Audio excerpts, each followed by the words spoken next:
Sampurasun, mugi rahayu sagung dumadi. Batari Hyang Janapati, Ratu Galunggung, perempuan yang namanya abadi dalam prasasti.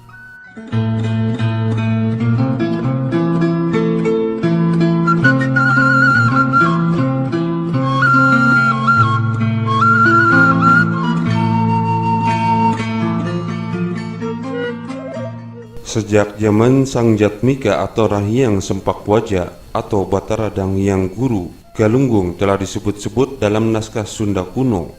Rahyang Sempakwaja adalah salah seorang putra Reti Kandayun, pendiri kerajaan Galuh. Sempakwaja memiliki adik bernama Sang Jantaka Ranghyang Kidul, Rahyang Wanayasa, Resi Guru di Denung, dan Jalantara atau Mandi Minyak yang kelak melanjutkan kekuasaan ayahnya di kerajaan Galuh.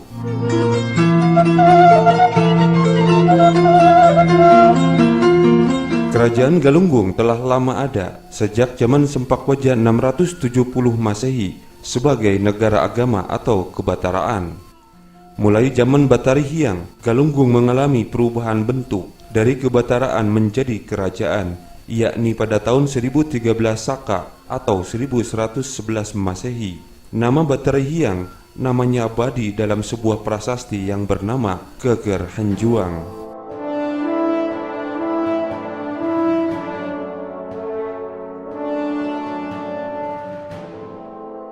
Lalu siapakah Batari Hyang?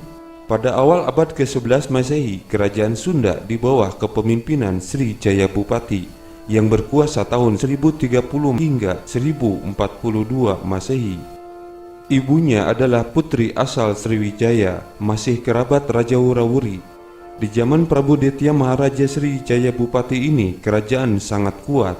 Ia merupakan raja kerajaan Sunda ke-20. Kisah dimulai dari Sang Maharaja Sanghyang Ageng wafat pada tahun 1030 Masehi. Sedangkan Dewi Sumbadra memerintah di kerajaan Galuh sampai tahun 1065 Masehi. Setelah Sang Maharaja Sanghyang Ageng wafat, penggantinya adalah Sri Jaya Bupati dengan nama lain Prabu Ditya Maharaja. Gelar panjang Sri Jaya Bupati Maharaja, Jaya Bupati Jaya Manahin Wisnumurti Samarawijaya Salakabuana Mandaleswaranindita Harogowardana Wikramatungga Dewa. Gelar Cora Keraton Jawa Timur itu adalah hadiah perkawinan dari mertuanya, Sri Dharma Wangsa Teguh. Hadiah nama gelar semacam itu diterima pula oleh Prabu Airlangga, menantu Sri Dharma Wangsa Teguh lainnya, dan digunakan sebagai gelar resmi setelah Prabu Airlangga menjadi Raja Kahuripan. Sebagai pengganti Sri Jaya Bupati adalah Sang Dharmaraja dengan nama nobat Prabu Dharmaraja Jaya Manahin Wisnumurti Salaka Sunda Buana, memerintah sejak 1042 hingga 1065 Masehi. Ketika mengawali masa pemerintahannya, terjadi pemberontakan yang dipimpin oleh Sang Wikramajaya, Panglima Angkatan Laut atau Sarwajala Kerajaan Sunda. Sang Wikramajaya berusaha merebut kekuasaan dari tangan saudara seayahnya itu, akan tetapi pemberontakannya dapat ditumpas. Kemudian ia meloloskan diri ke Kerajaan Sriwijaya. Untuk jabatan Panglima Angkatan Laut atau Sarwajala Sunda ditunjuk Sang Wirakusuma atas jasa kesetiaannya kepada Maharaja Dharmaraja. Dari pernikahannya dengan Dewi Surastri, Sang Maharaja Dharmaraja berputra beberapa orang. 3 di antaranya ialah Prabu Langlang Bumi, putra mahkota calon pengganti ayahnya. Kedua, Dharmanagara menjadi Mangkubumi Kerajaan Sunda. Dan ketiga, Wirayuda menjadi Panglima Angkatan Perang. Setelah Prabu Maharaja Dharmaraja mangkat, kekuasaan dilanjutkan oleh Prabu Langlang Bumi yang berkuasa tahun 1065 hingga 1155 Masehi. Dalam naskah cerita parahyangan disebut Sang Mokteng Winduraja, Nuhilang di Winduraja, yang menjadi Raja Sunda selama 23 tahun. Salah seorang putra Sri Jaya Bupati dari istrinya yang lain bernama Dewi Pratiwi adalah Sang Resi Guru Batara Hyang Purnawijaya. Ia berputra beberapa orang, 2 di antaranya ialah Dewi Puspawati dan Dewi Citrawati. Dewi Puspawati diperistri oleh Prabu Langlang Bumi, sedangkan Dewi Citrawati juga mengharapkan menjadi istri Langlang Bumi. Oleh karena itu timbullah hasrat Dewi Citrawati untuk membunuh kakaknya, Dewi Puspawati.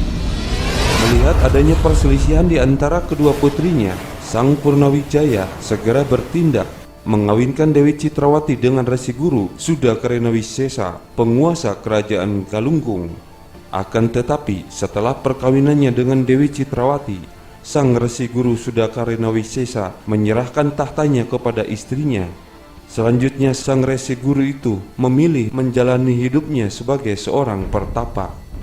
Di pedesaan antara wilayah Galuh, Sunda, dan Galunggung, tingkat keamanannya menjadi rawan akibat ulah kawanan perampok. Kerawanan tersebut menyebabkan perselisihan antara Prabu Langlang Bumi dengan penguasa Galunggung, yaitu Dewi Citrawati, yang nama nobatnya adalah Batari Hyang Cenapati. Selama memegang kekuasaan di Galunggung, Sang Ratu Batari Hyang merasa cemas akan kemungkinan serangan dari kerajaan Sunda. Karena dendam dirinya kepada Prabu Langlang Bumi tak pernah padam. Untuk mencegah kemungkinan tersebut, Ratu Batari Hyang membentuk angkatan perang, membangun parit pertahanan yang kuat atau nyusup. Kemudian Galunggung dijadikan sebagai ibu kota kerajaan Galuh. Selesai membangun ibu kota yang baru, Sang Ratu Batari Hyang membuat prasasti yang kemudian dikenal sebagai Prasasti Geger Hanjuang. Sebenarnya Sang Maharaja Langlang Bumi tidak ada niat untuk menyerang kerajaan Galunggung. Akan tetapi kalau tidak segera diatasi akan menjadi duri dalam daging. Ia pun tidak menghendaki timbulnya perpecahan di antara keturunan Sri Jayabupati. Tindakan Sang Maharaja Langlang Bumi untuk menjinakkan Batari Hyang dengan cara mengadakan pendekatan melalui Batara Hyang Purnawijaya, ayahanda dari Batari Hyang, bersama Panglima Suryanagara, pamannya Sang Maharaja Langlang Bumi. Kemudian ditempuh jalan damai yang dihadiri oleh kedua belah pihak.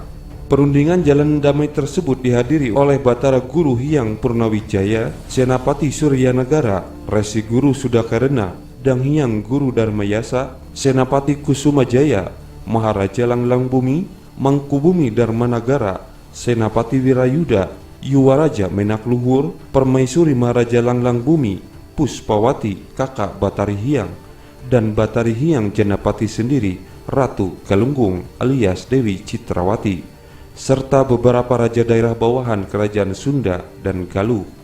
Hasil perundingan jalan damai akhirnya membuahkan kesepakatan dengan membagi wilayah kekuasaan. Sebelah barat sebagai kerajaan Sunda di bawah kekuasaan Prabu Langlang Bumi. Di sebelah timur sebagai kerajaan Galuh di bawah kekuasaan Ratu Batari Hyang Janapati dengan ibu kotanya di Galunggung. Rupanya perjanjian ini mengulangi lagi peristiwa perdamaian pasca perang saudara antara Sanjaya, Sang Banga, dan Sang Manarah atau Ciung Wanara. Nama Batari Hyang diabadikan dalam naskah Raja-Raja Ibumi Jawa Dipa.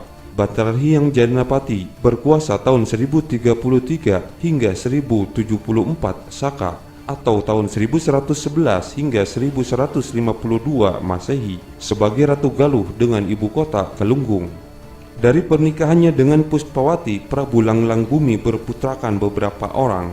Dua di antaranya ialah Rakyat Jayagiri atau Prabu Menak Luhur dan Sang Hyang Cakranagara yang menjadi Mangkubumi. Prasasti Geger Hanjuang merupakan sumber otentik adanya kerajaan Galunggung.